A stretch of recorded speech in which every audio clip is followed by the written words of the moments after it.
And then, of course, I promise I'll talk about AI. Who doesn't want that? I want that. Can you imagine one of those little ones, or a few of them running around the house, chasing your dogs? É uma vergonha esta apresentação. Every single model that we know of in the world, every application that we know of, should run on this. In fact, even Crisis works on here. Okay, so anybody who's Ninguém se riu. Ixi, Jesus. É, ficaste mal. Pois, então, quer dizer, estás só a falar de inteligência artificial e depois queres que apareça um gajo aí que sabe muito trabalhar, que tenha um tocado na GeForce? Que vergonha.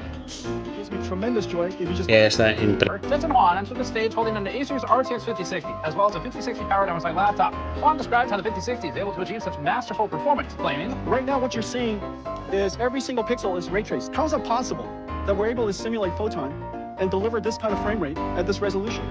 Well, the reason for that is artificial intelligence.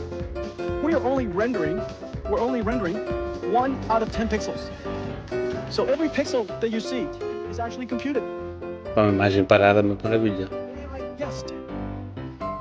Does that make any sense? And it's Jesus, ninguém fala. completely perfect. They guessed it perfectly. Of course, the technology is called DLSS. Your GeForce brought AI to the world. Now AI came back and revolutionized GeForce. When you're CEO, you have many children, and GeForce brought us here. And now all of our keynotes is 90% not GeForce. But it's not because we don't love GeForce. Jesus. RTX 50 series just had its most successful launch ever. Our RTX Pro server is in volume production across all of our partners in the industry. This is likely the largest go-to-market of any system we have ever taken. Wait for it.